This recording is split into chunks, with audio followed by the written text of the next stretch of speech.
he's actually a bit of a bastard in that, as is Robert Downey Jr. and Robert De Niro.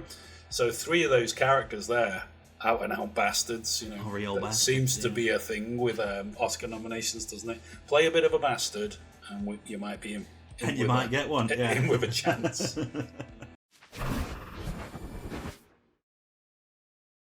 Hello there, and welcome to More Movies Podcast number 62. Now, we finished the Iris probe in 62 days. My name is Greg Fisher. I am joined, as always, by my good friend and colleague, Mr. David Roberts. How are you doing this week, Dave? I'm doing superb, sir. It's a brand new year, 2024. Loads of great movies have been watched. Oscar season is upon us, so I'm super excited. How are you doing? Yeah, exactly the same, my friend. I'm doing pretty good. Really excited about Oscar season, talking about the movies that have been nominated. So coming up in today's podcast, that's exactly what we're going to be doing. Talking about the Oscar nominations, talking about some of the films that we haven't already talked about that are nominated for the coveted statuette. And also we're going to be talking to our friend Tico Romao about his book, Action Scenarios, The Essential Guide to Action in Film. So that's coming up in the second part of the show. Stay tuned for that. Should also mention that today's episode is sponsored by funkytshirts.co.uk. We'll be telling you more about them later on in the show, so stay tuned. So Dave, I suppose we get right into it by talking about the Academy Awards nominations for 2024. Yeah, let's get straight into it. 96th Academy Awards, the 2024 Oscars. Loads of great films up for nominations this year. We've talked about some of these in the past. The big films, the big Best Picture films. We've of course covered in the past Barbie and Oppenheimer, Barbenheimer, which was probably the biggest moment of 2023, wasn't it? Definitely. Extremely big box office takes and captured the imagination of film lovers across the world. We talked about Killers of the Flower Moon. We went and saw that near the end of the year. Scorsese's latest masterpiece. So that was really great. But there's a bunch of other films here that we've managed to see only over the last month or so, since Christmas, really, since our last podcast. So yeah, let's talk about some of them. Absolutely. It was in the last podcast we talked about Killers of the Flower Moon and Napoleon and the rest of it. The one before, I think, was when we talked about Barbenheimer. So anybody wanting to see our thoughts on those movies can track back a little bit, either on the podcast listings or on our YouTube channel if you're watching. It's just a couple back there if you want to see us talk about those. But over the last few years, we've sort of broke down the Oscar nominations for like the major categories. So I thought we'd do that again this time, if that's cool. I'm going from Oscars.org. The official website for the Academy Awards. And the first category they have listed is Actor in a Leading Role. Do you want to start there? Actor in a Leading Role, let's do it. So we've got Bradley Cooper for Maestro. Dun, dun, dun. Yes, we have. We've got Coleman Domingo for Rustin. Rustin is one of the films we haven't got to yet. It's there on our slate waiting to be watched, but we haven't seen it yet. Paul Giamatti for The Holdovers. Yes. What a film. Love Paul Giamatti. We'll talk about that in a little while, I think. We have Cillian Murphy for Oppenheimer. Absolutely strong contender here. He's already taken a couple of awards. So Cillian's, I would say, a bookie's favourite. And we got Jeffrey Wright, our favourite, for American Fiction. Absolutely, American Fiction. Yeah. When you say our favourite, is it, one of our favourite actors, not a favourite for the award. But I just wanted to we'll clarify like that. Yeah. But he is great, and I do love him. And we both watched that film this weekend, so we'll talk about that as well. So no surprises here. Nobody popping up that you think you didn't expect to be there. Obviously, the Coleman Domingo Rustin, that's kind of like we're in uncharted territory there as far as we haven't seen that film. I don't really know the actor either. No, I don't know much about him either. At the moment, obviously, we'll find out more when we watch the film. But who is your favourite there? Who's my favourite? I think they're all very strong performances that I've seen. All great actors. I'm rooting for Killian. He's not got one before. He's done loads of great roles over the years. It was a terrific performance. So I'd like to see him get his flowers, really. Absolutely, yeah. I'd say for me, Giamatti, because the Holdovers was I just loved it so much. Yes. I agree with you to some extent with Cillian Murphy. Obviously, I'd want to see him win as well. But as you've chosen him, I'm going to go Giamatti because he's never won an Oscar and he's done loads of great performances over the years. Exactly, yeah. I mean, his back catalogue, when you look at it, he's done so much, such a wide range of stuff. He's even starred in sort of like superhero movies and everything as well. Yeah, as a he's done everything, hasn't he? I think he was the Rhino in one of them, but he's just so cool. But I love that film. I will talk about that in a little bit when we get to the Best Picture. So, are we going to do actor in a supporting role, or are we going to go straight on to actress in a leading role? Let's do actor in a supporting role. Let's get the men out of the way. Yeah. Okay. We've got Sterling K. Brown for American Fiction. Sure. I think is that the guy who played his brother? I believe so. Cliff. Played Jeffrey brother. Wright's brother in it. Yeah. Yes. Great performance. Robert De Niro in Killers of the Flower Moon. Absolutely. De Niro back on form on that one. Robert Downey Jr. In Oppenheimer. Another favourite there. Another bookie's favourite, I think. I think so. I think the most talk has been about Robert Downey. Obviously, a lot of people supporting it online. It's been talked about when the film came out, so it's been kind of pressed for a long time, and he's done well at the other award ceremonies. We got Ryan Gosling as Ken in Barbie. What a start. And we got Mark Ruffalo in Poor Things, which is one I've not seen, but you have seen it. Yeah, I've seen that. We can talk a little bit about that again in a bit. He is brilliant in it. I do really like Mark Ruffalo. I think he's a top bloke, really super cool guy. He's actually a bit of a bastard in that, as is Robert Downey Jr. and Robert De Niro. So three of those characters there, out and out bastards. Real bastards, seems to be a thing with Oscar nominations, doesn't it? Play a bit of a bastard, and you might be in and you might get one. Yeah, in with a chance. Cool. So I guess out of them, that's a real interesting choice because it's a real diverse selection, and I enjoyed all of their performances for very different reasons. But you know what? I'm going to join the gravy train. I'm going to be following the sheep. I'm going for Downey. Yeah, let's do it. Of course you are. So I'll go for Ryan Gosling on that one. Even though this is one of the things we should pick up on here as well. There's a little bit of it made the news that Greta Gerwig or Margot Robbie, neither of them been nominated. So she wasn't nominated for Best Director. Robbie wasn't nominated for Best Actress. But Ryan Gosling was, and the whole point of it was being the irony that Ken gets the nomination and the women don't. So, although I say I'll my favourite will be Gosling there, I do say that with the caveat that I think it's a little bit disappointing. More so for for Greta Gerwig, I think, because I think that was a little bit of a shun. But there we go, When we get to that category, I'll swap one of those out for who I think Greta Gerwig should have been instead. But it is. It's an interesting one though because the list is very strong, and so it's kind of like a shun, but also like who would you swap? That's what people said with it as well. Who are you going to swap out then in that case? So let's see when we get there. I'll tell you who to swap out. Let's get on to Best Actress. Let's get on to the girls. Woo! So the women. The women. Women make the world go round. Absolutely. Annette Bening is up for Nyad. Nyad, I think. Yeah, I think it's Nyad. Which is one we haven't seen yet. No. But we need to. It's got Jodie Foster in it as well. I think it's about somebody who swims across a body of water. Yeah. But I'm sure it's some about more than that, and it must be good if Annette Bening, brilliant over the years. She's played some excellent roles. American Beauty, hilarious, so good. We got Lily Gladstone for Killers of the Flower Moon. This is kind of it's the first time, isn't it? That a Native American actor being nominated for an award or something like that. I know, all these years.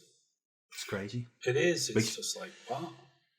It just takes me back thinking of the old Marlon Brando. Marlon Brando incident, you know. Sasheen Littlefeather. Yes. John Wayne going, boom! Typical. We've also got Sandra Huller is up for Anatomy of a Fall. Absolutely. And that's a great movie. We'll talk about that in a bit as well. Yes, terrific movie. We've got Carey Mulligan is up for Maestro. Very well deserved a nomination there. Yes. Say what you want about that film, but she was brilliant in it. And we've got Emma Stone is up for Poor Things. That's my favourite. She should get it. I know she's got them before. I'm torn between her and Lily Gladstone, but Emma Stone, wait till you see that film, is just like such a great performance. It really is. I'm looking forward to it. I'm looking forward to watching it. Absolutely such good fantastic. What about you on that list? So from that list, for me, it's a really difficult one because there's so many interesting, movies, and it's I'd want to pick different people for different reasons, all which would be for really positive, good things. But ultimately, I'm going to go for Sandra Huller, both for that performance in Anatomy of a Fall and her performance in Zone of Interest as well. Yeah. Well, is she nominated for that? No. Oh, well, you can't have her then for that. But you can have her for Anatomy of a Fall. My personal little thing in the corner. Okay, yeah. But yeah, I think terrific performance. That's what I'd go for. I thought especially in Anatomy of a Fall. Not that she wasn't great in The Zone of Interest. It's just that was, yeah. Well, we'll talk about both those films in a little while. Okay, so that brings us to actress in a supporting role. So we've got Emily Blunt for Oppenheimer. Yeah, she played Mrs. Oppenheimer. Very good. She did, Kitty. We've got Danielle Brooks for The Colour Purple. Haven't seen this remake yet. No. Watched a great video on one of our friends, D Movie Man. Shout out to him. He did a great little video about The Colour Purple. I'll put a link to it below. You want to check it out. I didn't even realise it was a musical, and I didn't realise it was a remake of a musical they'd already done. You know, it wasn't just. I thought it was going to be a remake of the Spielberg film, that adapted from the book, but there's a musical version. Didn't even know. Yeah, so this is when I saw. I haven't watched it yet, and I will watch it first it's on to really get an opinion on it. My initial reaction was, I loved the original Colour Purple film so much, and that's so powerful a film. It's one of my favourites, the Spielberg film. So when I saw it was like a musical, I was a bit kind of taken aback and went, that seems wrong to me in a way. But it's had such great reviews and people talking about it. So I'm very interested to go and check it out and prove myself wrong, really. Yeah, I'm not sure about it myself. I will watch it out of just to have it done. But after listening to Dee's comments on it, he was basically saying that there's something about it that didn't quite come together, and a little bit like you remember West Side Story when they remade it. We thought it was great, but at the same time there was something there that wasn't quite. But anyway, we'll have to see. Didn't quite hit it, yeah. America Ferrera for Barbie. Yeah. Well, she was good. I mean, there's another nomination for Barbie that there is a woman this time, so it's just not Barbie herself. Yes, indeed. We've also got Jodie Foster for Naiad. And we've got Davine Joy Randolph for The Holdovers. That's my favourite. I think she should get it because I love that film. I love that character. She was so great. I think for me as well, yeah, I'd go for Davine. I think beautiful woman, beautiful performance, really fun and interesting and layered. So, yeah, I'd definitely go for that out of them. Yeah, definitely. Again, we haven't seen Naiad or The Colour Purple. Emily Blunt, I'm a massive fan. I love her. She was great in Oppenheimer, but Davine Joy Randolph, that's another level. That's who I'm going for, yeah. What a performance. So next they've got animated feature film. We're going to skip that one. Although we should mention that we have talked about Spider-Man Across the Spider-Verse in a previous podcast, which we thought was very, very good. So go back to episode whatever it was. The interesting thing here, isn't it, is that Teenage Mutant Ninja Turtles hasn't got a nomination, which is disappointing. It is, really. But because that was on a level with Spider-Man Across the Spider-Verse. We talked about both of those films anyway in podcast 60, I think it was, number 60, couple back. So if you want to check it out and know what we thought about that, that's there. But let's go on to directors. So it's a big 5 this year for Best Director. We've got Justine Triet for Anatomy of a Fall. Very good film. We've got Martin Scorsese for Killers of the Flower Moon.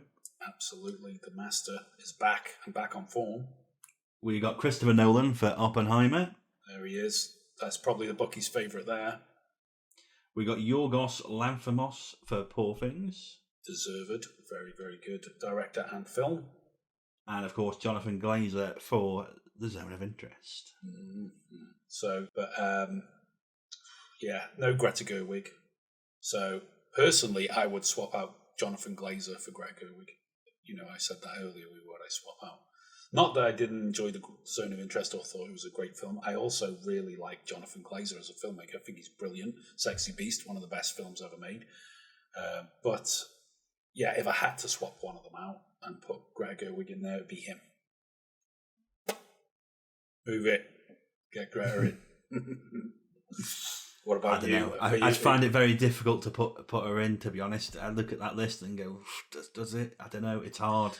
Well, it is, you know. I mean, Barbie's a different type of film anyway. I mean, she's not like she didn't make all the money in the world. I think, you know, topped only by someone like Taylor Swift. And it's been nominated for Best Picture, you know, which is a rarity for that kind of film. Sure. Yeah. I think. So. And when we say that kind of film, it's like I'm sort of identifying it with comedy more than anything else, even though it's got more salient points to make. And it's got a little bit more subtext than just being an out-and-out comedy. It is kind of a comedy film, isn't it? Yeah, and it's the kind of tone, film. you know, that's the tone. Yeah, it's a kind of it's very commercially successful, but it just seems like, although as you say, it has got lots of points to make, and it's a very interesting subtext and stuff like that. But it just tends to be the film that the Oscars don't nominate them kind of films, just generally, you know, if you think historically. So I think that's why it's interesting that it's even. I mean, considering the box office, it's like, you know, Jurassic Park wasn't probably shortlisted for. Maybe it was, I don't know, but you know what I mean. The ones that seem to make the most money don't often tend to be the ones that are nominated for this sort of thing. Like Anatomy of a Fall, that's probably not a box office blockbuster, but certainly the kind of film you'd expect to find in these categories. Exactly. Okay, so documentary, short film, film editing. So really great selection of directors there, but I'm on the Christopher Nolan bandwagon. He's yet to win one. Yeah. I'm going for him. Yeah, I'll join you on that one because Scorsese has won before. I did think he did a fantastic job with Killers of the Flower Moon. Christopher Nolan's never had one. And if he's going to get one, this is the film to get one with so far. So, you know, he's one of our best as a British director there. So, yeah, I agree with you. I'll go with Chris Nolan as well. So, as I say, yeah, documentary feature film, documentary short film, film editing, international feature film, makeup and hairstyling. Music, John Williams, worth mentioning that he's nominated again, making him the most nominated person of all time for Academy Awards. I think also makes him the oldest person to ever be nominated, and if he wins, he'll be the oldest person to ever win one. Killers of the Flower Moon, Robbie Robertson, shout out to him there because he just passed away last year. Yes. So that would be a posthumous award if he gets it. Great job on that. He's a great musician. If anyone who's ever seen The Last Waltz, the Scorsese music documentary about the band, which Robbie Robertson's band, fantastic. So let's start things off. We've got American Fiction. There we go. American Fiction, starring great Jeffrey Wright. We just watched it this weekend. Didn't really know of it beforehand until they sort of mentioned the nominations. As happens every year, you always get a list of films you haven't even heard of yet that have been released. So this basically is about an author, a very successful one in the sense that he's very well respected, and his books are considered to be quite complex, and he's kind of really at the forefront of American literature in a sense. But his publishers are trying to push him for a what they deem a black novel because he's a black guy, But when they say black novel, what they're talking about is all these kind of stereotypical tropes that dumbass people would associate with, black people. I suppose, I don't know. It's an American thing, so we're out of our element in that way. But you get the impression that they're pushing him to write something trashy. And this guy's really, he's highbrow, he's a good guy. But as a piss take, he writes something under a pseudonym that is like the most trashy novel you could imagine, just to make a point. But then the publishers will turn around and say, "We got an offer. They won't offer you $4 million," and it's like, no, don't you realize it's just a piss take? And he tries to scupper it as he goes along the way as much as he can by changing the title to the F word, and he changes it to, and they're still like, let us think about that. Yeah, we'll go with it. It's punchy, it's good, it's shocking, and he's like, no. Deadbeat dads, rappers, crack. You said you wanted black stuff. That's black, right? I see what you're doing. And also at the same time, we see his relationship with his family. So his sister, his mom, his mom's got Alzheimer's and she's going sort of declining, and he's trying to get her sorted out. He's got his brother there, who we mentioned earlier, who is also the actor is nominated for Best Actor in a Supporting Role. That's Sterling K. Brown, plays the brother. And yeah, it's like one of those films as well, going back to your small hometown, isn't it? And, seeing where things are since you left, and it's got that kind of feel to it as well. But before I let you in on this one thing I just want to say was this was a hilarious film. The script on this one I thought was so funny. I was laughing out loud several times throughout it.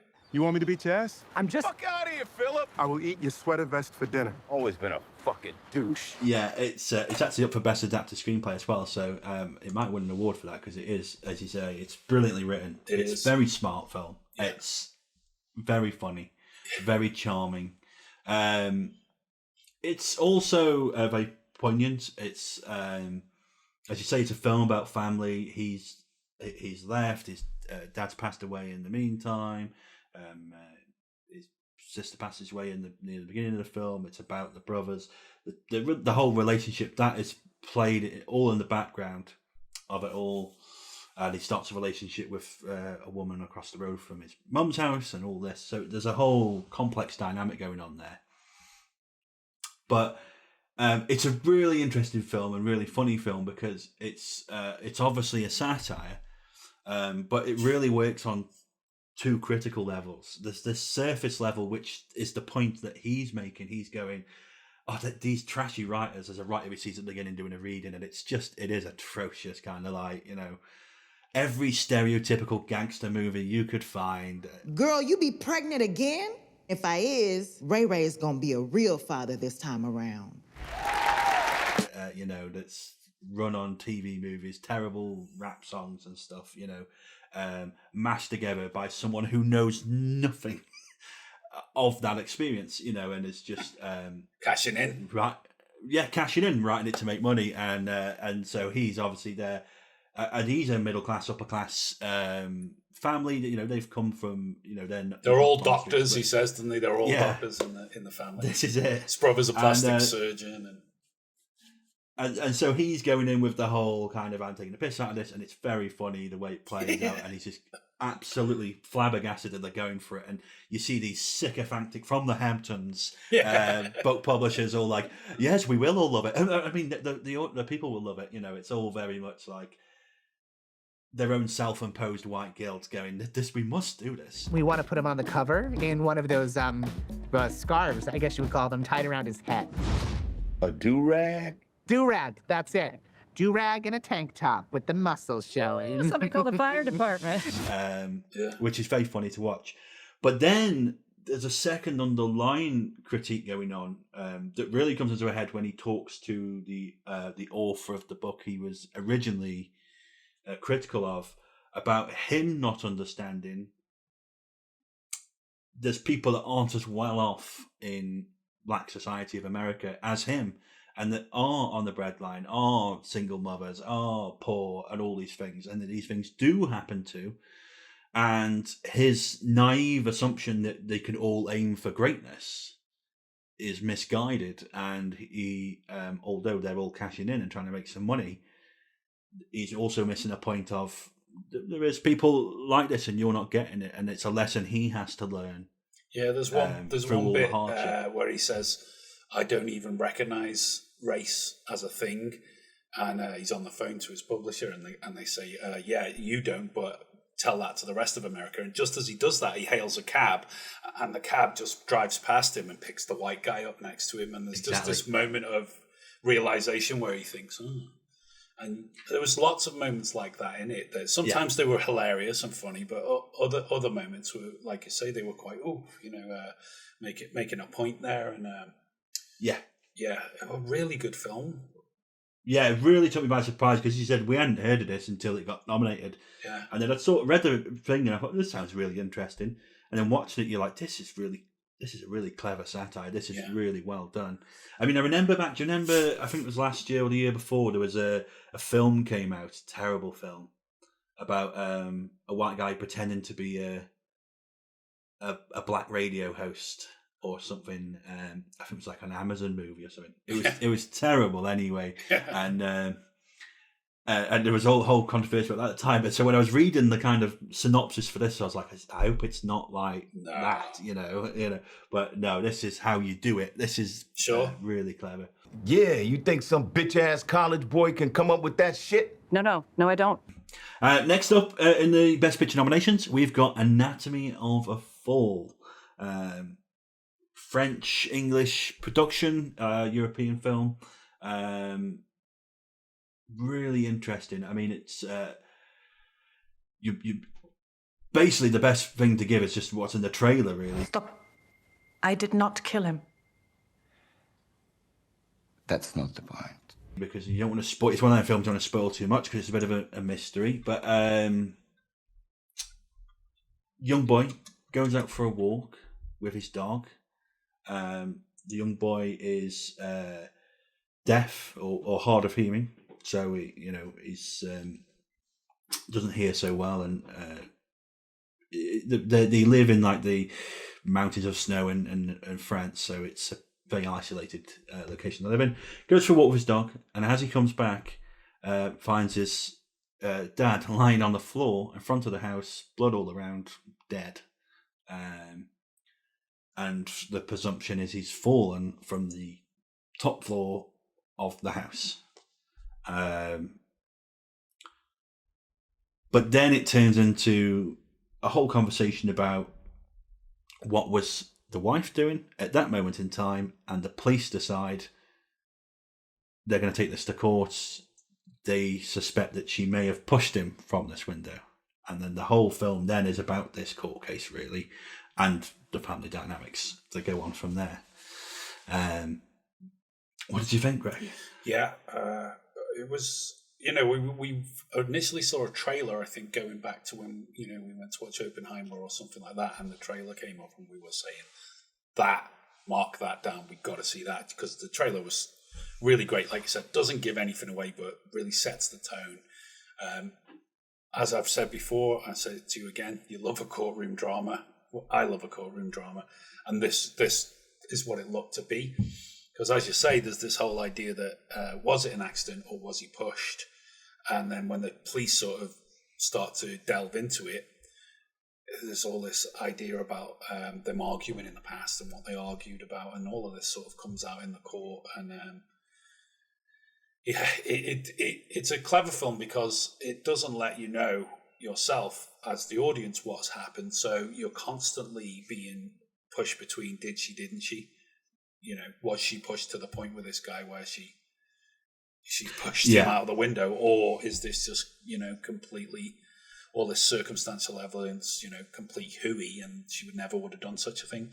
And there's a young son as well in there. Is he deaf? Am I remembering that right? Is he blind? He's blind. No, he's not blind. He's deaf. He's hard of hearing, isn't he? Yeah. Sorry, he's one. Oh, sorry, no, he's visually impaired. Sorry, that's it, visually impaired. Now you, don't tell me you didn't hear anything because he heard it. And you don't tell me you didn't see anything because he saw it. Now between the two of you, you saw and you heard everything. That's it. His hearing is heightened. That's right. Because he's blind. That was it. Yeah, and obviously that causes problems within itself because, you know, he hears a lot more than you would imagine, you know, as in them arguing behind closed doors and stuff, but as to what he saw is questionable. But that was an interesting dynamic to it all. The relationship between mother and son. The fact that she's not allowed to talk to him about the case or anything involved in it, and they have a chaperone come in to live with them to ensure that doesn't happen. So there's another added element to it. But amazing performance, as you said earlier, from Sandra Hüller. It was amazing performance, and amazing performance from Milo Machado-Grana. He's the young lad. He's fantastic in the role, and so is the dog. The dog is fantastic. I've seen quite a few memes where they're saying, you know, what, the dog didn't get a nomination. It's just terrible.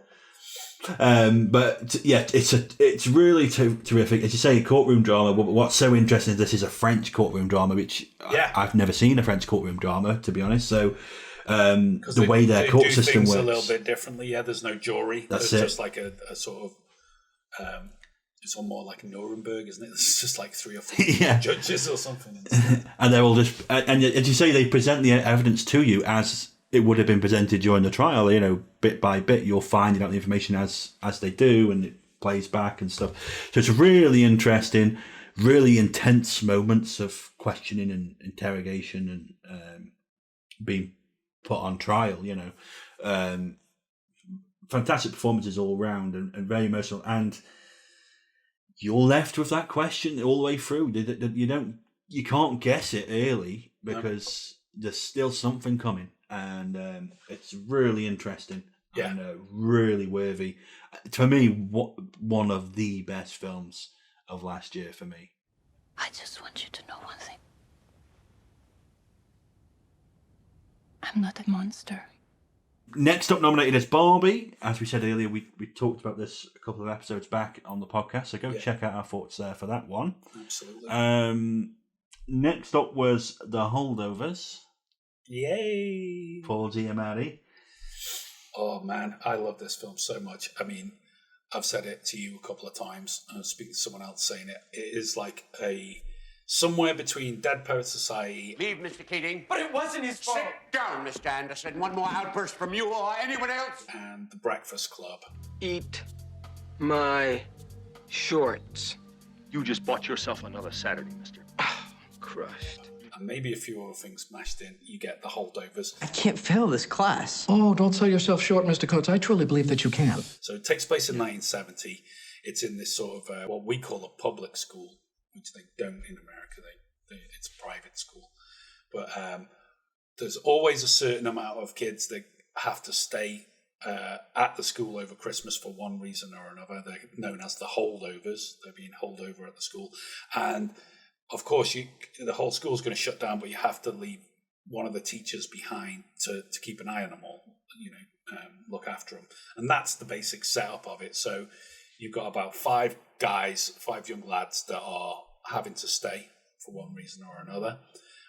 Paul Giamatti is this unpopular history teacher they all hate because he's just like type of teacher that, oh God, he's giving them all terrible grades because his standards are so high, he's not letting anybody off. He's had to stay with them because another teacher has told the faculty that his mother's ill, which he isn't. He's a total bastard. So obviously Paul Giamatti gets shafted and he has to stay over. And there's also another character who is the cook at the school. She's played by Divine Joy Randolph.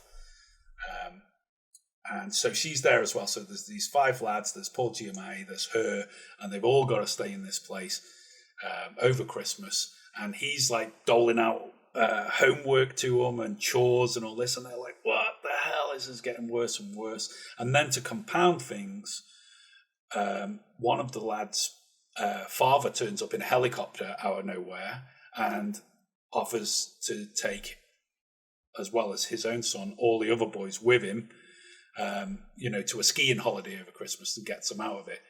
And there's one that gets left behind, isn't there? Because they just can't contact his parents. And therein, the story begins, because he's asked to stay on his own with Paul Giamatti and Divine, and he obviously doesn't want to. But then we kind of get this relationship building between the three of them, and particularly him and Giamatti, and they go off on an adventure and all sorts. And yeah, I wouldn't want to say too much more because it would spoil it, but what a brilliant film. Alexander Payne, great filmmaker, about Schmidt, Sideways, all these kind of stuff he's done over the years, really great films.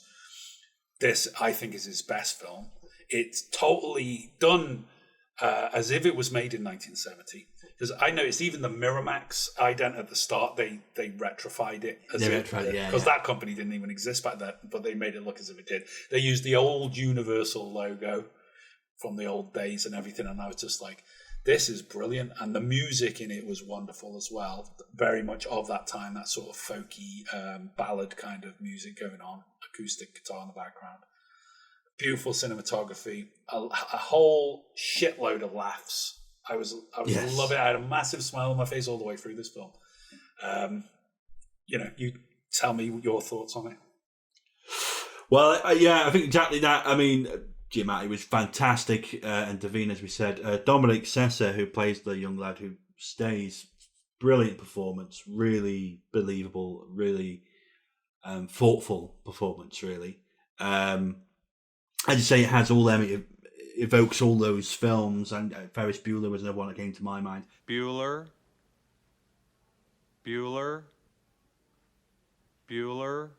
Something like Planes, Trains and Automobiles also came to my mind as well.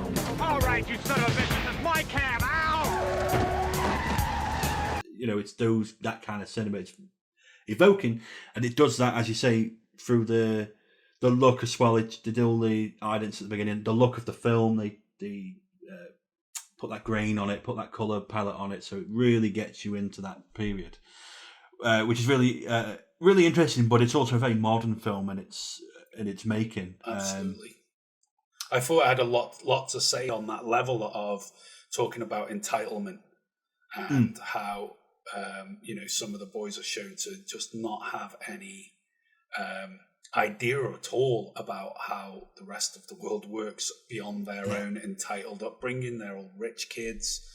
They've got a silver spoon in their mouth. Shades of racism coming in from one of them.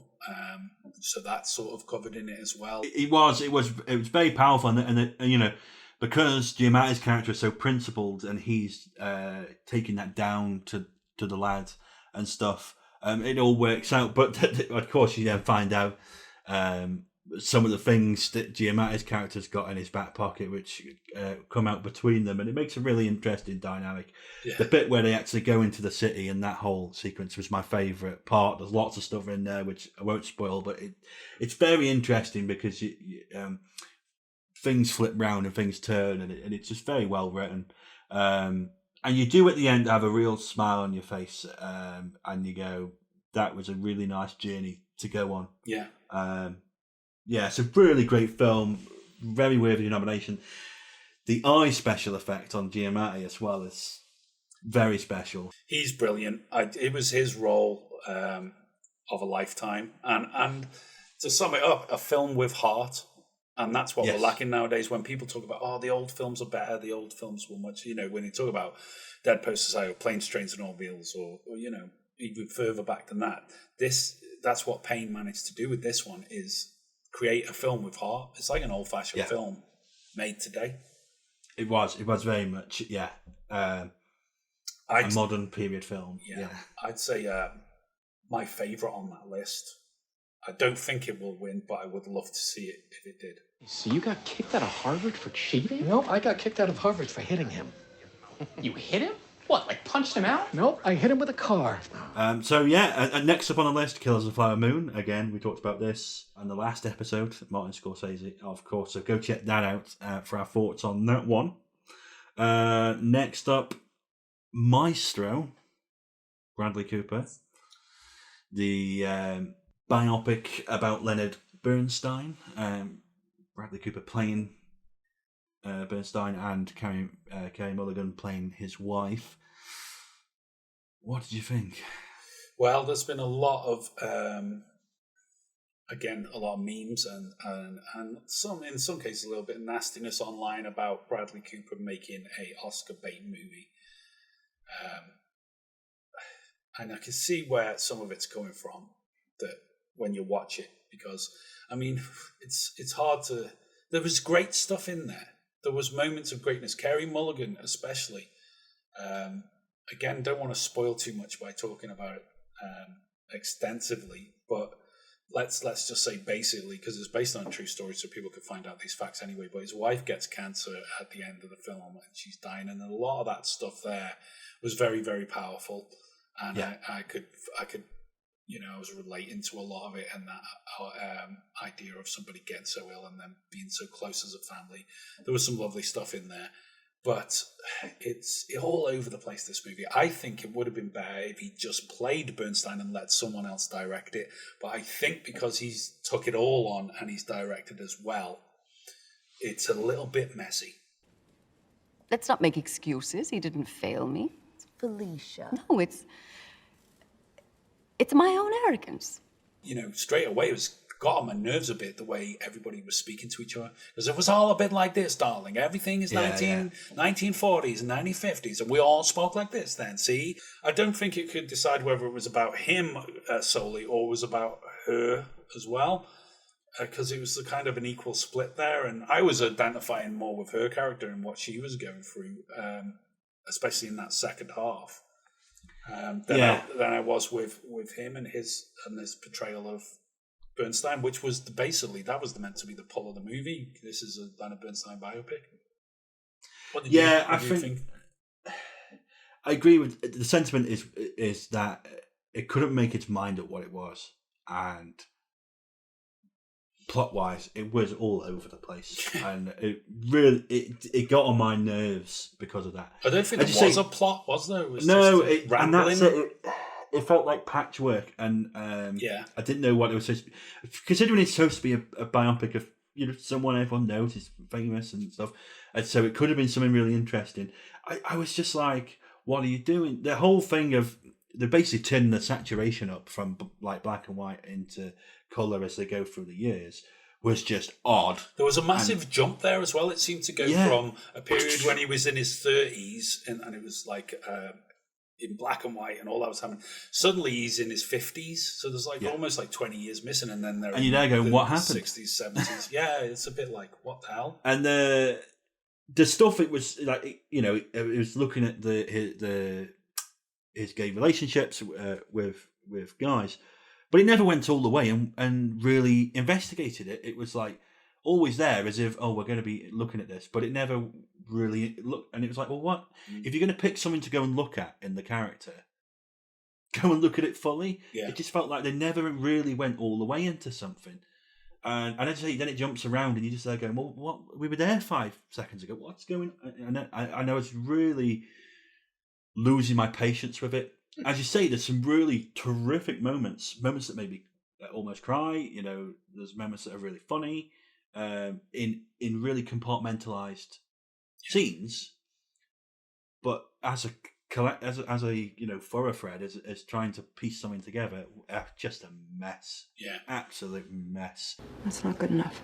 And it's a shame because it could have been something really good. You're looking at the elements and going, it's a good performance, and she was fantastic, and the whole ensemble was really good, and they had the pieces of something that could have worked, but I don't know what they were thinking, to be honest. What the hell were you thinking? Like we say, if it was an Oscar bait film, it did its job. It's nominated for Best Picture. It won't win. It'd be the shock of the year if it did. If it wins, I riot. I really don't think it will, to be honest. But it's there. It's noteworthy enough. So fair enough. But yeah, I put off watching it for ages because I was thinking more because I'd seen the reactions to it and a lot of people saying it was boring, it was a slog to get through, and I thought, oh no, because Leonard Bernstein is a man I do appreciate. My dad was a musician. I knew about Leonard Bernstein when I was very young because of that, the influence in the house of music being around, and he is a notable person from the 20th century in terms of American music and worthy of a biopic in that sense. But yeah.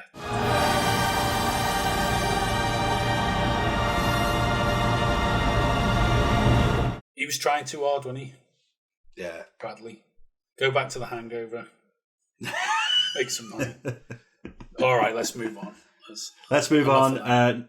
Next up was Oppenheimer. We talked about this 2 episodes ago. Go check out our discussion with that, along with Barbie. The next one up is Past Lives. We haven't managed to watch this one. It's the only one we haven't watched. But we will go and look at it, and I'm sure we'll say something before the ceremony comes out about this. We've got Poor Things.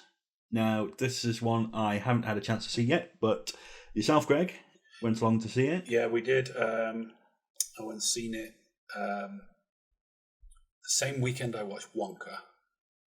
We did a double bill, me and Kath, and we watched this afterwards. A hilarious film. Yorgos Lanthimos, of course, is known for making kind of like, how should I put it? He's got an eclectic taste, but it's always quite strange. He's got very, very European flavours to all of his films. I didn't enjoy The Lobster myself. I found it a little bit cold, and it was a little bit, I thought I was going to when I looked at scenes from it, and I watched it, and I really like Colin Farrell. I really like Rachel Weisz, but it didn't click with the film as much. But The Favourite, with Emma Stone, Olivia Colman, and Rachel Weisz, I think is just absolutely amazing. That was, celebrated in the award season when the year that came out. Brilliant film, really, really good. I loved it, and I watched that actually before I watched The Lobster, and I was like, this is brilliant. This is a great filmmaker. Now, Poor Things is his best film so far of the ones I've seen. Is absolutely brilliant. It's really strange. It's got that sort of Victorian backdrop to it, or like British. Like back in the days when you'd go down to the medical college and they'd have a cadaver on the slab, and then there'd be some strange guy ripping the cadaver open. This is the liver, and it's very much a lot of that stuff going on in it, because there's the idea that Willem Dafoe's character, he's kind of like a Dr. Frankenstein. He's doing a lot of weird experiments at home. So when you see his house, there's like dogs running around with chicken heads and chickens running around with dog heads. Do you know what I mean? He's obviously a bit of a mad scientist. He's got this face as well where there's like bits of it being tacked on and scars all over it. You've probably seen in the trailer, and it's like, this guy. And he basically, what he does is he gets this woman's body. She's thrown herself off Tower Bridge in London, commits suicide, but she's pregnant at the time. So he gets the body, and while it's fresh, so to speak, so just died, and he puts the baby's brain in the mother's head. So and then reanimates her, totally Frankenstein style, the electric, she's alive sort of thing. And Emma Stone comes back to life, but obviously she's got the brain of a child at first, so she has to learn everything again. But she's obviously in the body of a fully grown adult, and hilarity ensues, as you can imagine. Yeah. What? So Bella's so much to discover, and your sad face makes me discover angry feelings for you. She goes on this odyssey And, watch it. That's all I'll say. I won't say any more what happens or anything. That's enough for you to go on there. But the cinematography is amazing in terms of, I was saying to Jack that he's used every single lens in the box. There's super wide walleye lenses that are just, and there's black and white, and then there's color, and there's real sets and locations, and also like facsimiles of locations and very sort of theatrical looking backdrops, and the color, the costume design is incredible and amazing. As I say, it's a sort of Victorian era, but they've done it with almost like a Jean-Paul Gaultier style over the top of it. Everything's like hyper normal. So it's a feast for the eyes, hilarious all the way through. Really, really funny. It is, if you're prudish at all, you wouldn't want to go and see it because there's plenty of sex in it. Wedderburn became much weepy and sweary when he discovered my whoring. I find myself nearly jealous of the men's time with you. Totally recommend it. It was better than I thought it was going to be, actually. I was expecting good things with it being this director, Lanthimos, and Emma Stone, brilliant as well. But she is exceptionally brilliant in this. These two are fighting and ideas are banging around in Bella's head and heart like lights in a storm. And from that extreme to a completely different extreme, the last nominated film is The Zone of Interest. This is the serious part now. Yeah. Wow. So this is basically a film about Rudolf Höss and his family. He was the commandant of Auschwitz concentration camp, or the longest serving, and they lived in a house right next to the camp. And this film just basically follows their day-to-day life and what happens in this house.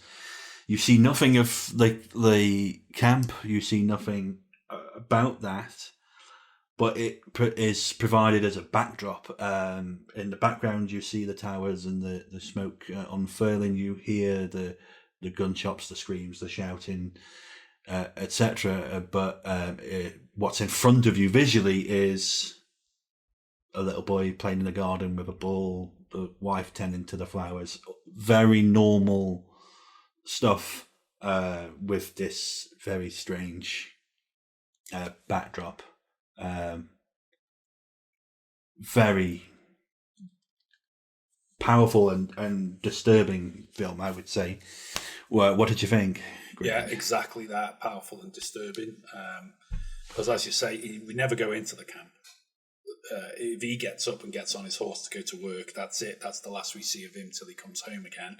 And we stay with the wife at home with all those sort of chores. And this is the point of the film, to show how normalized this atrocity became to people like this, to the Nazis.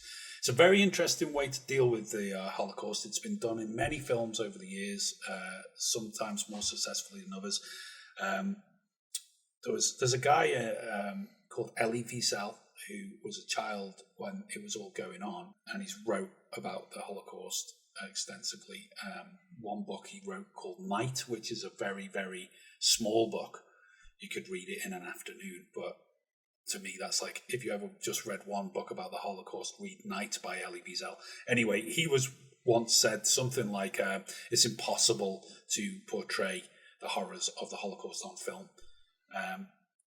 Not to say that should stop people doing it, because I think it just means that in 2 hours or so, you can never really tell the true horror of what was going on. But I believe that when we start to look at all of these films, we're getting a broader picture, because we've got more than just one film or 1 2-hour installment. We've got things like Shoah, which is a documentary film, 9 hours long, taking testimony from victims and perpetrators alike. We've got, of course, famous ones like The Pianist and Schindler's List. We've got lesser known ones like Son of Saul that I told you about, which tells the story of the Sonderkommando in one of the camps there. You've got things like Escape from Sobibor, I was telling you about, with Rutger Hauer, which is almost coming into action movie side of. And although it's still powerful and poignant, there is undoubtedly that side of it, The Great Escape. coming into it, you know. But anyway, we got this whole tapestry of films about the Holocaust. Now, The Zone of Interest being the latest one, has done something very different, and instead of taking us into the camp and trying to show us what happens in there, it's showing us from the perspective of, as you said, the camp commandant Rudolf Höss and his wife and family. So we've got Sandra Hüller again from Anatomy of a Fall, playing the wife. A very powerful performance here as well. It really shows how cold and how entitled these people were. All they're interested in is the fur coats and the gold teeth and all the stuff they looted from the victims. You know, she becomes obsessed with it to the point where it actually happened. Höss was the camp commandant, and then they wanted to take him away and basically take his skills to other, because there was hundreds of camps, and they wanted him to oversee this next phase of the what they call the final solution. But she didn't want to leave. She's having such a good time there. Yeah. And created this life, this beautiful garden she's created, and having friends over and entertaining. And she's so enamored with the place, she doesn't want to leave. That itself is just like, what? You know, she's obsessed with being there. And that juxtaposed to every single prisoner within that camp, the one thing they would have wanted the most was to get the hell out there as soon as possible. Even I'm sure some of the Germans stationed there, you know, would have hated some of them. But there she is. She wants to stay. So even if he's got to go away, well, we'll stay then, and you'll have to just come back. You have to come back, yeah. And I just thought that was just so, you know. I mean, a really powerful film, very sort of slow beats to it, which you'd expect. You know, there's not a hell of a lot going to happen. This is a meditation film rather than an action film in any way, and some strange choices in there. Jonathan Glazer does this though. He's always had like strange little bits in his film that sometimes really work. Sometimes I feel like they're plopped in just for the sake of it, and I felt that with this. There were a few things that I thought. Particularly that ending scene where the guy's walking down the steps in the building, Höss, his character, but we're sort of flashing back to actual footage of the cleaners in the Auschwitz Museum now. Yeah, and it almost implied, didn't it? We talked about it. It almost implied that he was hearing ghosts in the hallways, and I don't know. I just thought that was very strange. Yeah, I didn't. I don't think it needed that. it. Yeah. I love the image of him descending into the darkness. Yes, that was a very powerful image, and I think it would have been better off just ending it like that. But yeah, there's some really powerful images like that where you're like, how brilliant is that? And it's the one thing is a really precise film in its cinematography. It's very methodical. Oh, that's my shot. That's my shot. It's like, it's not moving. It's, we're sitting here watching that. We're cutting to that. So very Nazi-esque in a way, very methodical and machine-like. Precise. But as you say, there's some strange things he does which I wasn't a fan of, different things, and but still, regardless of that, it's very powerful. The biggest thing for me is that it's a film. I talk about this quite a lot of people about absence. I think absence in films is the most powerful tool you can use. Don't show the monster, just refer to it. What a scary image you can evoke. And I think a lot of films fall into a trap of, we've got to show. Sometimes it is powerful to show, but I think absence is a really powerful tool that people don't utilize so much. And I think this is another amazing example of, let's not show it, but let's just have it in the background. And you, in your head, are creating the horrors of what terrible things are happening. And I think it's such a powerful the sound way design, of doing it. The sound design in this was what was really used as the tool to give us that backdrop of horror. So it's always very muted. It's always in the distance. There's very sort of opaque in that sense. Yes, you hear the gunshots or the flames coming out of the top of the chimneys in the crematoria, or screaming, or this like mechanical noise constantly going on, whether it be a train arriving or stuff being moved about, like pipes clanking, and all this really sort of despotic kind of sound design going on.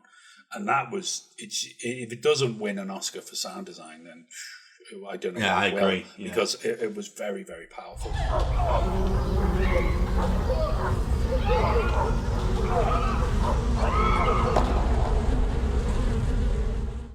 So that's our nominations for Best Picture. I think I'm going to go for Oppenheimer. I'm a Nolan fan. There's some really strong films in there, but I'll go Oppenheimer, and then my second choice would be Anatomy of a Fall. But I'd say Oppenheimer again is probably Bucky's favourite for sure. Yes, I'm going to go for Poor Things. Nice. Give it to your boss. But yeah, of course, Oppenheimer's going to sweep everything this year. If like we always have the one film that sweeps all, more than anything else, it's going to be Oppenheimer this year. It'd be very surprising if it isn't, But we shall see on the night. So, as I mentioned earlier, this podcast this week is sponsored by funkytshirts.co.uk. This is a t-shirt design brand shipping internationally. Check out their extensive and ever-increasing catalogue of cool t-shirt designs that include collections such as film and TV, retro comics, funny designs, animals, and much, much more. All products are produced and shipped from local locations across the globe as close as possible to the buyer's address to avoid extensive and unnecessary shipping costs. And all t-shirts are made in an environmentally friendly process. So keep it funky and order your t-shirts today. Dave, are you going to be ordering some funky t-shirts yourself? I will. I want some funky t-shirts. I think I'll have to do the same, and maybe we'll show them off on the podcasts in the future. Definitely. Okay, so as we said, we have got a very special guest on the podcast this week. It's our first ever guest on the podcast, so fantastic to have somebody else on that's not me and Dave. And this is Tico Romao, who is from Canada, I think I'm right in saying, and has just written a fantastic book, which is Action Scenarios, The Essential Guide to Action in Cinema. Just to briefly read a little bit about the author from the back of the book. Tico is an assistant lecturer in the Department of English and Film Studies at the University of Alberta.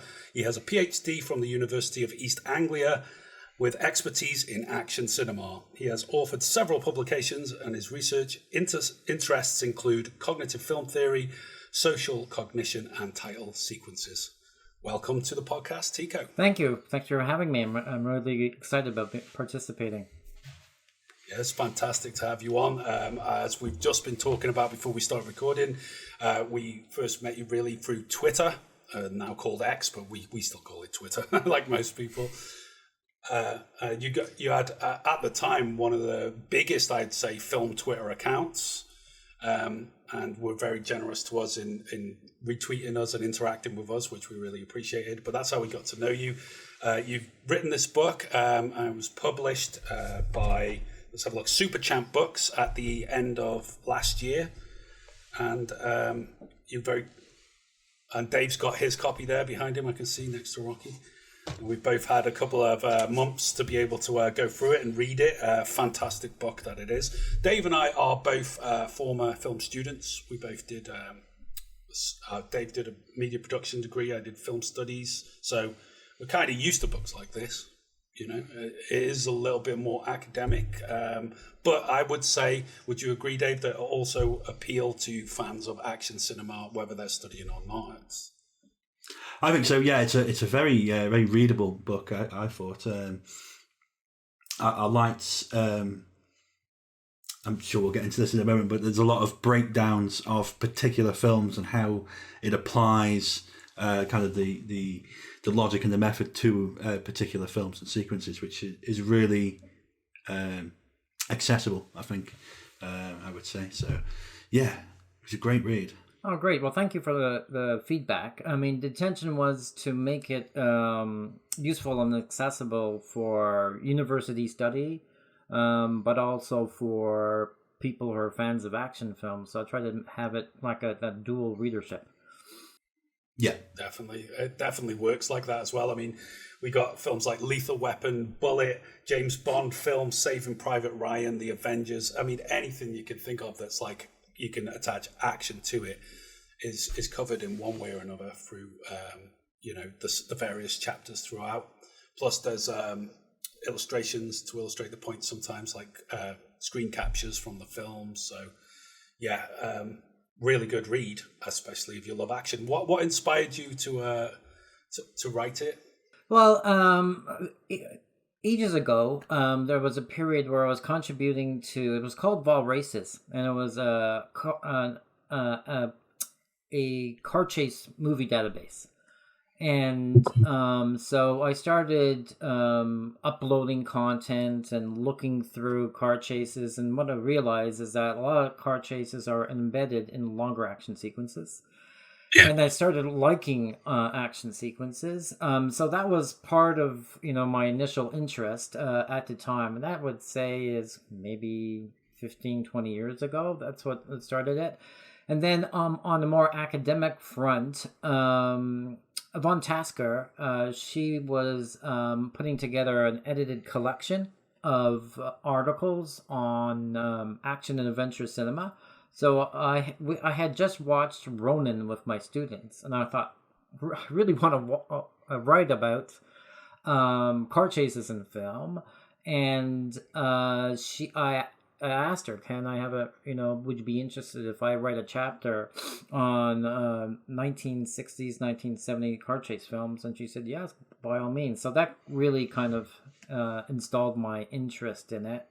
And then what I noticed when I started reading the film studies literature on action films, there was a lot of stuff on gender, there was a lot of stuff on genre and its history, but very little on what action is in terms of defining it. And I thought there was a gap in the literature, and that was pretty much the motivation to writing it. Yeah, because that's exactly it, isn't it? As it does say in the introduction, you got this approach to action cinema, whether it be, like you say, through masculinity and all these different elements, but this failure to actually define it, that's what you've done really well over the 7 different chapters, each with a different heading. Yeah, so part of how I started watching lots of action films. I wasn't doing so before, but I guess it was more systematically. Yeah. For the sake of the book, I watched around 60 films in total that I actually analyzed. So I ran through them, noted what types of action scenarios were in the films themselves. So I got a sense of what was historically recurrent. So some of them were Japanese films, like Seven Samurai. Some of them were early westerns from the 1930s, like the one I just posted on Dodge City. And what I noted was that there were 7 types of action scenarios that were pretty much, recurrent, historically recurrent. And then there are others, most notably the transfer, when a character leaves one mode of transport onto another, like leaping from a horse onto a wagon, or somebody leaping from a car onto a train. I mean, it still goes on, but it's just not as popular. Yeah, you was talking about Hunt for Red October in that section, when you with Alec Baldwin getting transferred. That's right. And when you watch this, you could tell, well, this is risky, and this, to me, it's the key thing which defines action. Is does it involve physical risk to the character or characters involved in the scene? And if it does, then you're in the action territory. Absolutely. Yeah, I found it very interesting because, as you just mentioned, when I was writing essays in university, and I did essays on James Bond and The Dark Knight and a few others, and I found it very difficult to find literature around purely action. Yeah, as you say, you can find stuff on gender and masculinity and different tropes like that, but to find academic literature and people talking, what is action and how is it represented, was very difficult. And so reading this, I was like, I wish I had this 15 years ago. It would have been so useful. I mean, there is, some writings. David Bordwell writes about it, actually, in particular in terms of Hong Kong action cinema, because he thinks they stage action better than Hollywood cinema. And he actually contrasts a Hong Kong film with Lethal Weapon that way. But it's, it's not dishing. I think there is a place for gender studies in action cinema. There's definitely a place in history, but you need to know what action is to make those other approaches make sense, if you know what I mean.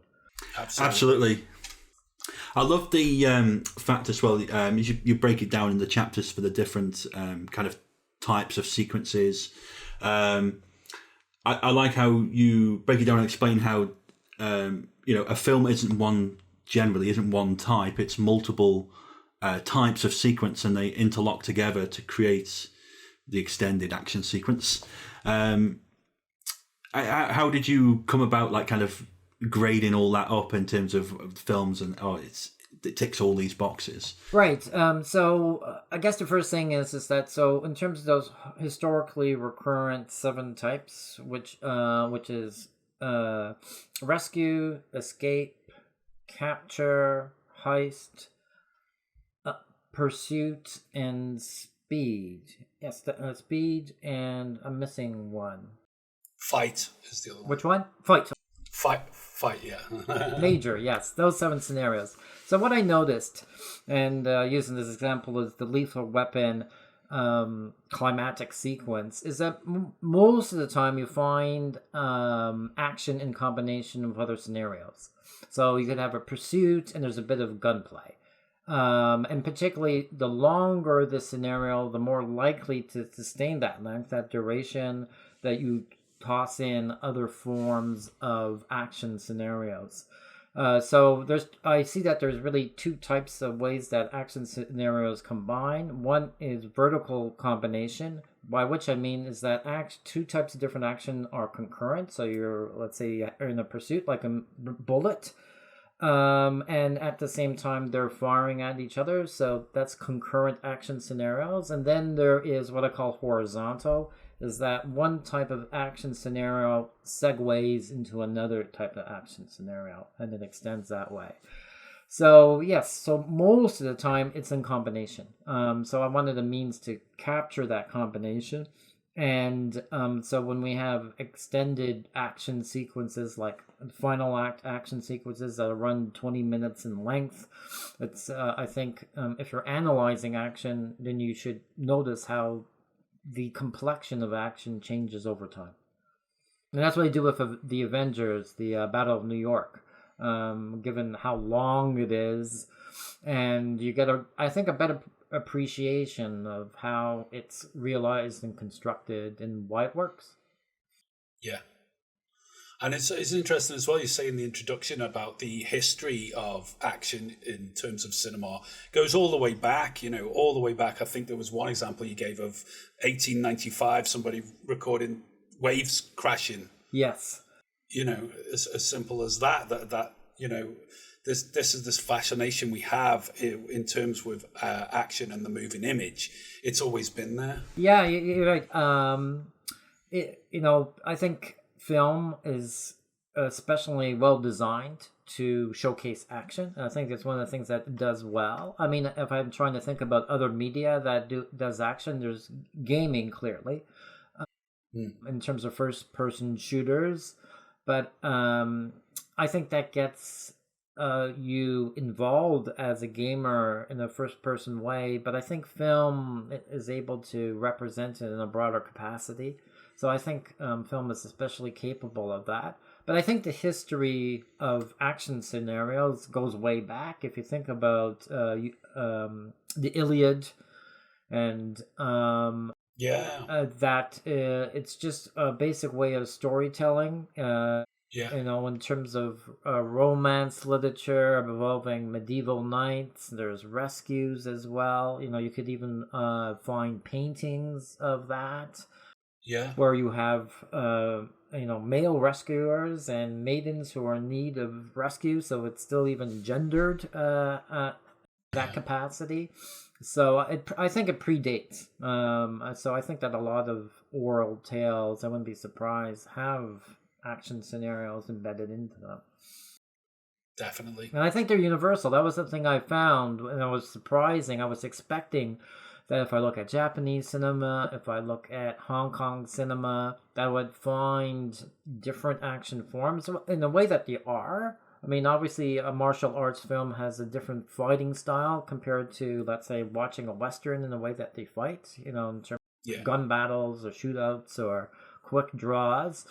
And in terms of Hong Kong films, it's either, swordplay and wuxia films, or something that is more physically based, in terms of Bruce Lee or Jet Li. So you have different fighting styles, and even those fighting styles can express local fighting martial arts techniques and cultures. But at the end of the day, they're a fight. They're a fight scenario, and there is similarity. And also, there's a history. So, like early Chinese film and early Hong Kong filmmaking, they borrowed a lot from Douglas Fairbanks films, silent films, and they had watched them. So part of the way that action was composed. So there's always been sort of like this conversation going on that Hong Kong would borrow from Hollywood, and Hollywood borrow from Hong Kong, and or Akira Kurosawa, he loved westerns, he borrowed from the westerns, and so we had Hollywood directors, particularly Sam Peckinpah, who would really, I think the slow motion insert that you see in a lot of Peckinpah films, you'll see in Akira Kurosawa films. Yeah, I also find very interesting the that you delve into action as a form of narrative to move the narrative on, rather than just being for the sake of itself. Like, we're not just seeing John Wayne punch somebody out or something. More often than not, especially the more extensive sequences, it is serving the narrative, and the way you break that down, I think, is very interesting, because a lot of people would think of action, as I say, just for the sake of itself, for the spectacle, for the enjoyment of itself. That tends to be the history of it. When I think when action was first analyzed, one of the ways of approaching it was treating it as being non-narrative in nature. Yeah. That, it literally halts the film, and like a song and dance number. Then you have some fight sequence or pursuit sequence that is presented, and then you go back to the story. But when you look at it, first of all, it actually links up in terms of the narrative. There's impact on the story. If somebody happens to die, there's narrative developments in terms of it. But I think most importantly to me, and I call them event schemata, is that there's a story structure, there's an event structure to these action scenarios, and that's one of the things I do outline in my book. What is the event schemata in terms of the most prototypical form of it? And to me, they're inherently narrative in nature. I think that the one that is the least is perhaps speed, in the sense that it's more an A to B trajectory of some kind. But that still takes on narrative aspects as well. Even at the most basic level, of that I need to go to this place, and then they use a means of locomotion to get to that place at speed. And if you think about variations like racing, well, that's narrative-wise as well. Yeah, for sure.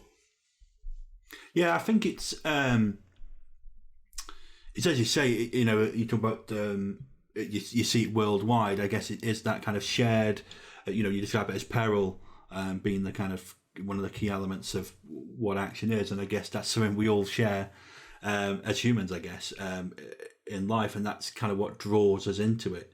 But I find it interesting that you mentioned at the beginning how the biggest box office films of the last 20 years or 30 years, they're all these action films, big, comic book movies and Star Wars and things like that, which contain lots of action. And yet these films aren't talked about academically about their action.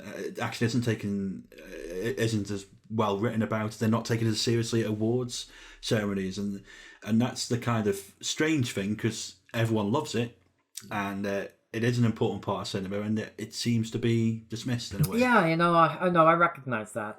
So I've been teaching an action cinema course at University of Alberta. I really enjoy teaching it. The students really enjoy teaching it, and I think part of it is that there's no critical vocabulary to talk about action sequences. So you could, evaluate, what makes a great action sequence, what makes a poorer one.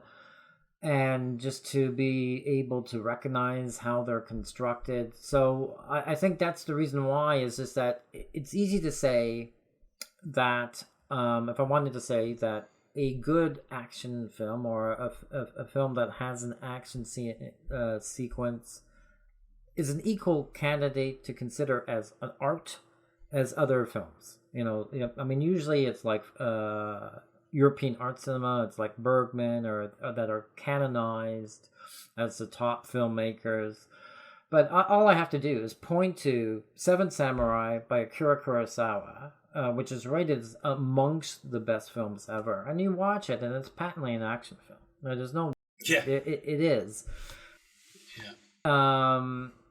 And it's so influential, in terms of how it started off and the influence on the Western, particularly the Magnificent Seven, notions of these kind of Ronin professionals that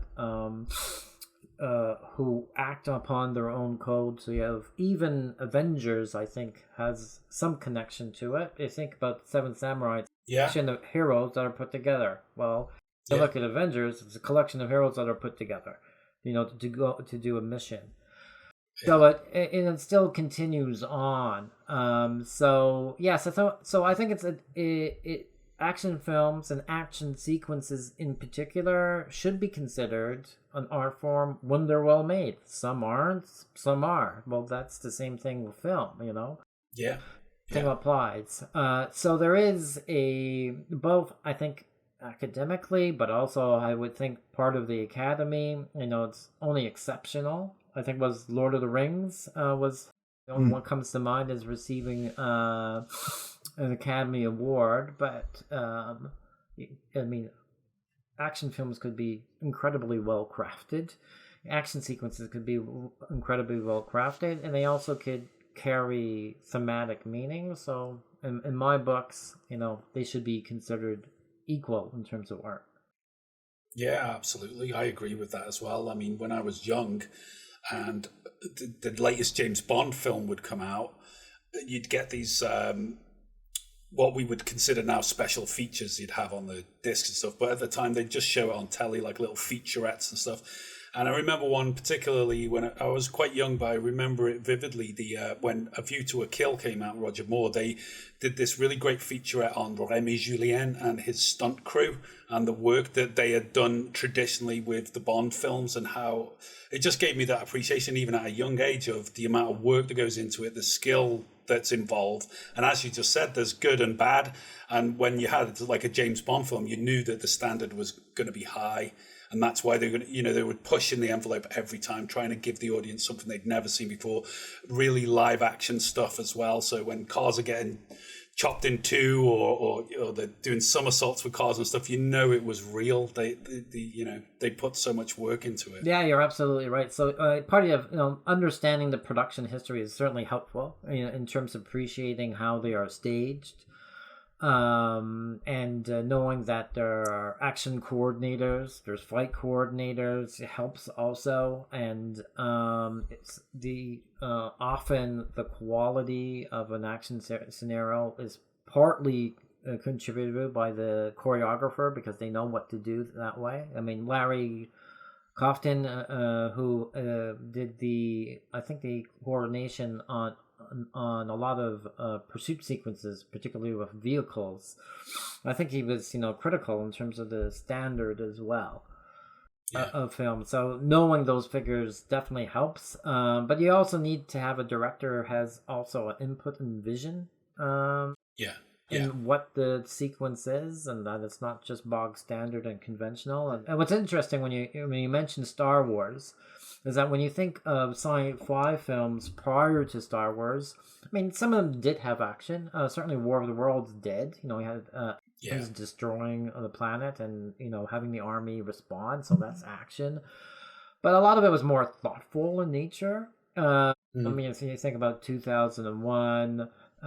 Silent Running, and when Star Wars came on, it really changed the complexion of sci-fi. So I think from Star Wars onward, it really became far more action oriented, and I think that still holds true today. Is that fact? Yeah. I consider Star Wars a landmark film. Well, for one reason, is completely transforming the genre. Possibly to do with its influences from those early serials with Buster Crabbe. He played Buck Rogers, Flash Gordon, that kind of swashbuckling in outer space, so to speak. Yeah, there's certainly it was a lot of influences in it. So it has sort of like the end, the attack on the Death Star at the end is a bit of Dam Busters. Yeah. So they took from World War II aviation films. You could treat the lightsaber as a variation on the samurai. Samurai, yeah, definitely. Yeah, so I think it's a combination of all these types of genres that he patched together in the sci-fi fantasy film. And even Princess Leia, that's kind of a swashbuckler element. Yeah. When they swing, Luke Skywalker and Princess Leia swing over that huge chasm, that could be just taken from an adventure film, So... yeah, it's Douglas Fairbanks again, isn't it? Absolutely. Yeah, precisely. No, I was just thinking about, you mentioned Douglas Fairbanks, and it's something that I didn't explore more, is the whole notions of stunts, the whole notions of people like Jackie Chan, Douglas Fairbanks, doing their own stunt work. And I get into less, but I think that I view it as being a part of particular action scenarios. Each action scenario has its own type of stunt work. So, you think about a fight sequence, then you have the fighting ability of martial arts stars, to have physical prowess. But you also think about in terms of their physical ability to do things as well. And that's part of what is also showcased. But it's interesting because I think...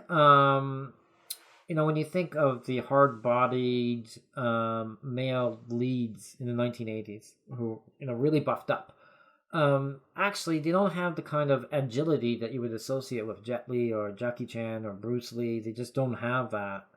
And I think as a result of that, I find martial arts films or Hong Kong action films far more kinetic as a result of that. No, I absolutely agree. I adored Jackie Chan growing up, and particularly his Hong Kong films. I used to have things like Project A and Armor of God and stuff like that, and the police story films. And it's another level. Like you said, Stallone, Schwarzenegger, Van Damme, whoever, they all sort of rose to prominence on their, physique and their muscles. And some of those films are great. Predator or something like that, fantastic film. But they just don't measure up when you're looking at the skill of Jackie Chan and the stuff he could do just with one set piece. But he is singular, isn't he? He's in a league of his own. And you could definitely see the influence of Buster Keaton on him. Kind of slapstick elements, and you think when you look at the stunts that Buster Keaton undertook, you wonder why he survived. Yeah. But, doing that kind of dangerous action stunt work was the norm in the 1920s when you watch a lot of Keystone Cop films. And when I read about stunt work at that time, there was hardly any risk appraisal going on. No. Thank you. I do all my own stunts. We've got the book. We'll put a link below to where you can order it online, and also a link to your website, which please tell us more. Yeah, so the website is sort of linked to the book, but it takes more of a empirical analysis of the films themselves. So if you are able to identify action in film on the basis of the 7 scenarios that I identify, that you could watch a film and you could measure an action sequence and get a sense of how much action is in a film. So my website, as I continue to populate it, is meant to do just that. So one thing that I have is that after I analyze a film, I total up all the action moments that are in it, add all that action in terms of duration, and that gives you an action to story ratio. So the film that I've analyzed so far is the South Korean film Carter. It has 80% action to story ratio. So 80% of the film is action, which is extremely high. The only other films that I watched but have yet to analyze, I suspect that Mad Max Fury Road is up there. I suspect that Hardcore Henry is also there in terms of those ratios. Yeah. Exceptional. So that's one thing you can do. The other thing is that you could also compare historical periods. So there's a standard belief in film studies, but also I think in terms of film journalism, that there is a marked difference between the 1980s action film and 1970s action. That there was longer action sequences, more moments of action in them, and that basically that action became a genre of its own as opposed to being just situated in other genres. I mean, there's truth to that, and there's in some areas it's not the case. I do think that action is still pretty much associated with genres. So I mean, there's a revenge plot, which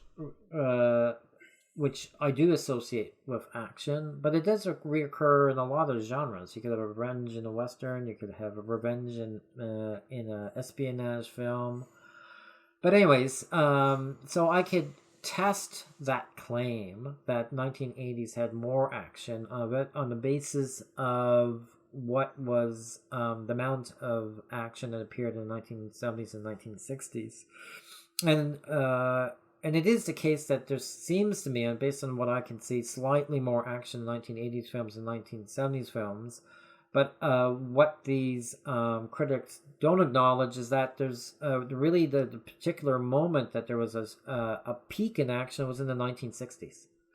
And part of it was Bond, James Bond films. So you have extended action sequences. But I think one of the big drivers for the extended action sequence was in the 1960s you get a lot of epic films like Guns of Navarone, which run 2.5 hours and longer, and so they could accommodate these huge set pieces that run 20-30 plus minutes. And I think that's not acknowledged enough. So there was, I think, the 1960s, in terms of the development of extended action sequences, it's less attributable to the 1980s, but more the 1960s. Yeah. And those kind of observations can be made if you do that kind of quantitative analysis of films. Sure. So you could do that comparison, and you could kind of chart the evolution of how much more action appears in the films. And there is a gradual, build-up. Certainly there has been an increase of that.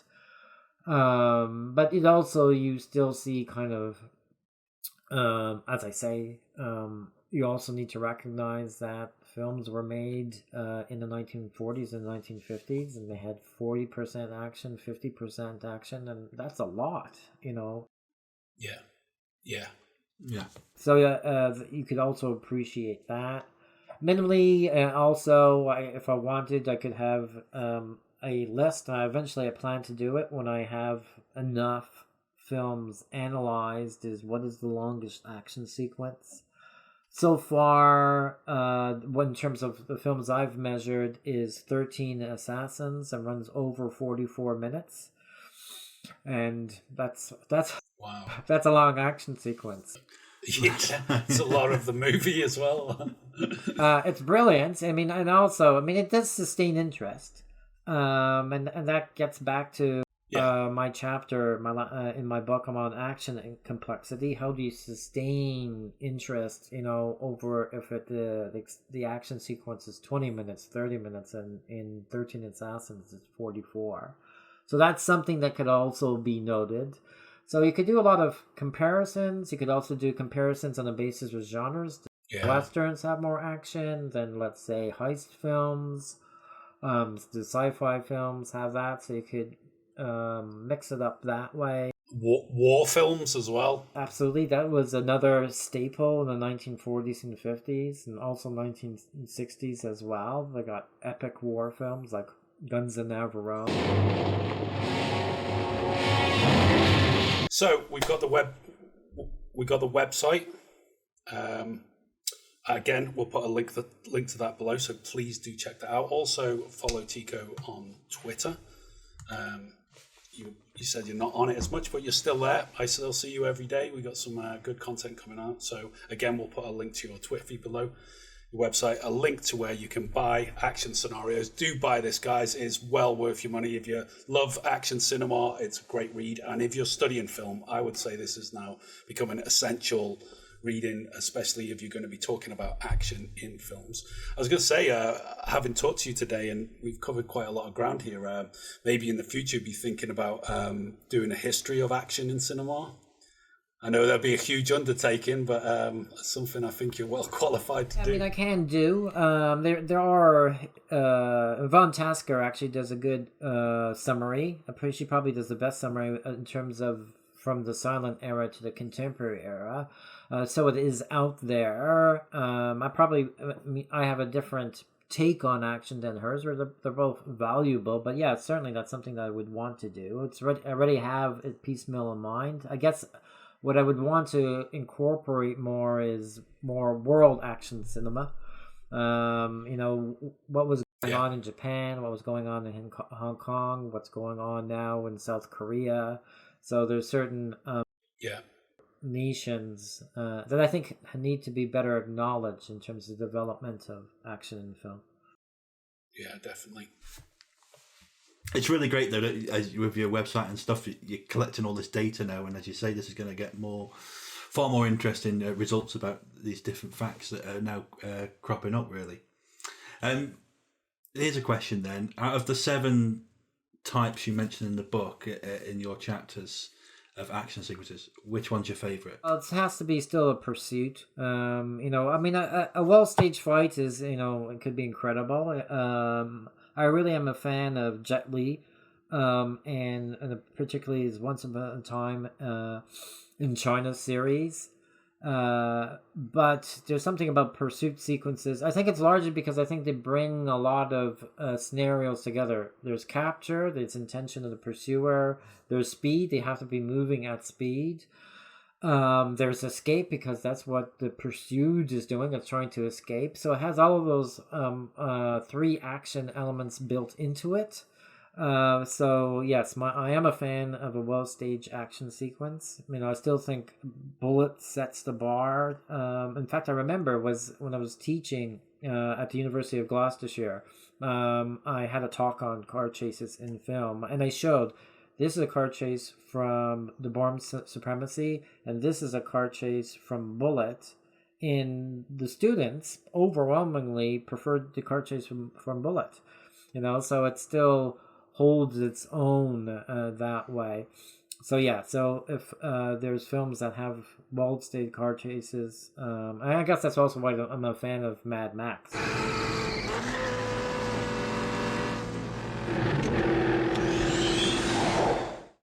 Well, thanks very much for joining us today. Like I said, you're our first ever guest on the podcast, and I hope at some point in the future you'll be tempted to come back on and talk to us again, because it'd be fantastic to have you on. It's been an honor. I really appreciate the fact that you gave me an opportunity to talk about my book, talk about my work, and you're great guys.